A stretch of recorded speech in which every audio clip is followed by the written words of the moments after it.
या राज्यामध्ये 12 तारखेला पंढरपूर या ठिकाणी राष्ट्रवादी शरदचंद्रजी पवार पक्षाच्या तरुण तडफदार युवा नेत्यांनी आदरणीय रोहितदादा पवारांनी शेतकऱ्यांसाठी एक आंदोलन उभं केलं होतं, अन्नत्याग आंदोलन।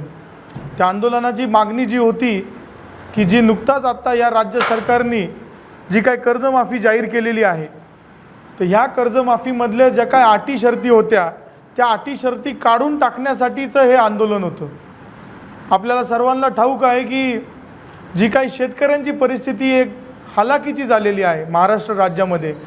2014 पासून भारतीय जनता पार्टीचं सरकार होतं, मधल्या काळामध्ये 2.5 वर्ष महाविकास आघाडीचं सरकार होतं, त्यानंतर पुन्हा BJP सरकार आलं। या मागच्या 10-15 वर्षामध्ये भारतीय जनता पार्टीने एकही चांगलं शेतकऱ्यांच्या हिताचं धोरण घेतलेलं नाही आहे। मध्यंतरी जी 2019ला कर्जमाफी झाली होती उद्धव साहेबांची, ती सरसकट कर्जमाफी होती आणि रोहितदादांनी जे काही त्यांच्या मागण्या होत्या या मागण्या स्पष्ट होत्या की ज्या काय अटी आहेत त्यांची पहिली अट जी होती का 2019 मध्ये जे काही शेतकऱ्यांनी कर्जमाफीचा लाभ घेतला आहे त्या शेतकऱ्यांना या कर्जमाफीमधून काढून टाकण्यात येणार होतं। दुसरी त्यांची अट जी होती का जे काही रेग्युलर कर्ज भरणारे शेतकरी आहेत त्यांनी 25, 26 आणि 26, 27 मध्ये रेग्युलर भरल्यानंतर त्यांना 50,000ची मदत मिळेल। अशी कर्जमाफी स्वातंत्र्यानंतर कधी झाली नाही, ती आज या भारतीय जनता पार्टीच्या सरकारमध्ये आपल्याला बघायला मिळत होती। परंतु रोहितदादांनी जे काय आंदोलन उभं केलं, या राज्यामधले सगळे शेतकरी एकत्रित आले आणि ह्या आंदोलनाला एक प्रकारे यश आलेलं आहे। काल गिरीश महाजन साहेब त्यांना जाऊन भेटले, त्यांनी एक आश्वासन दिलेलं आहे की 22 तारखेचं जे काय आपल्या या महाराष्ट्राचं येणारं अधिवेशन आहे त्याच्या आधी एक कॅबिनेट बैठक ते बोलवणार आहे। त्याच्यामध्ये सगळ्या राज्यातील शेतकरी नेत्यांना बोलून तिथं सकारात्मक भूमिका ते दाखवणार आहे आणि जे काय आंदोलन रोहितदादांनी काल थांबवलेलं आहे हे फक्त तुर्तास थांबवलेलं आहे। जर याच्यामध्ये सकारात्मक भूमिका सरकारची जर दिसली नाही, जे काय आमच्या मागण्या होत्या, रोहितदादांच्या मागण्या होत्या, सामान्य शेतकऱ्यांच्या मागण्या होत्या, ह्या जर कुठं पूर्ण झाल्या नाही तर याच्याहून अधिक तीव्र आंदोलन आपण याच्यापुढं काढणार आहोत।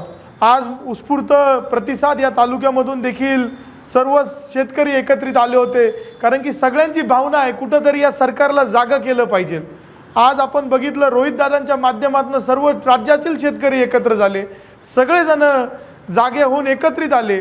माझं या तमाम तालुक्यातील शेतकऱ्यांना, तरुणांना, महिलांना सगळ्यांना एवढीच विनंती आहे आजच्या या पत्रकार परिषदेच्या माध्यमातून की आपण आता सगळेजण एकत्र आलो पाहिजे, सरकारला जागा केलं पाहिजे।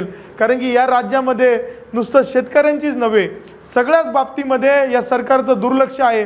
मध्यंतरी आपण बघितलं केंद्रीय पातळीवर, दिल्ली पातळीवर कॉकरोच जनता पार्टीसारखी तरुणांची एक पार्टी उभी राहिलेली आहे। अवघ्या 5-6 दिवसामध्ये 2-2.5 कोटी तरुण एकत्रित आले।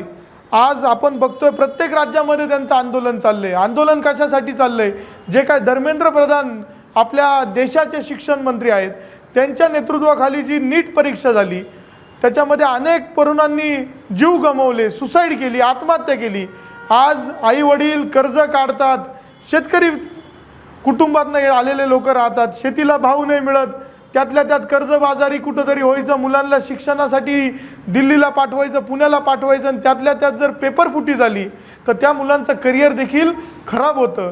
आज सगळे तरुण देशातले म्हणतात का धर्मेंद्र प्रधानांचा राजीनामा द्या, तरी देखील मोदी सरकार हे भारतीय जनता पार्टी कोणालाही गृहीत धरत नाही।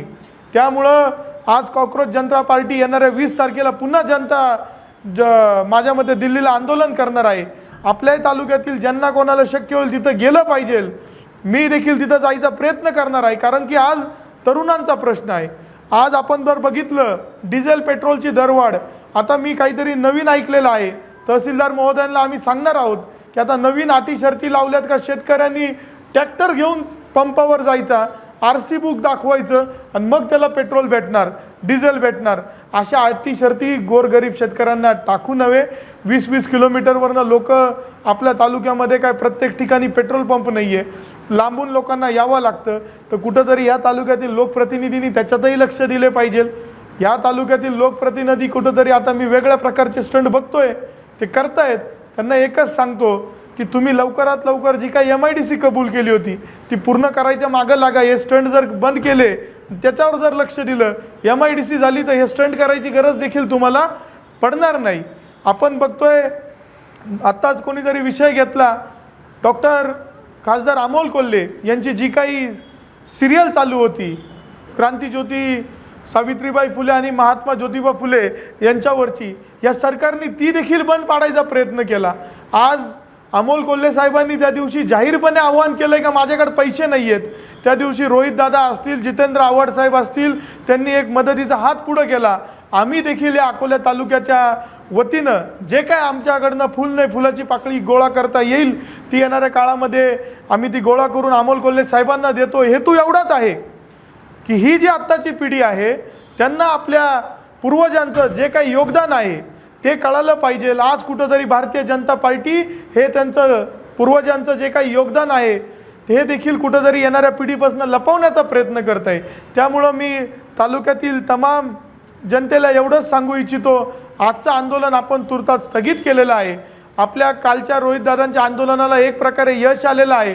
जी प्रत्येकाची भूमिका होती, भावना होती की आपल्या तालुक्यामधील प्रत्येक शेतकऱ्याचा सातबारा कोरा झाला पाहिजे, आपला प्रयत्न निश्चित तो राहणार आहे. येत्या 22 तारखेच्या आधी जर आपल्याला सकारात्मक उत्तर मिळालं नाही किंवा सरकारने जर सकारात्मक पावलं उचलले नाही तर आपण तीव्र आंदोलन करू. मी सहकार क्षेत्रात काम करत असताना मला देखील माहिती आहे 50% जास्त शेतकऱ्यांना लाभ देखील मिळणार नाही.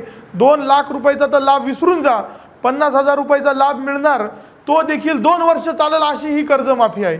त्यामुळं आपल्याला ज्या वेळेस रोहितदादा पुढचं पाऊल उचलतील तालुक्याच्या वतीने आपल्याला एकत्रित यावं लागेल.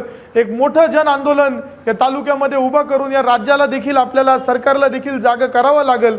पुढच्या जे काही धोरणं असतील किंवा पावलं असतील आम्ही तुम्हाला कळूया. धन्यवाद.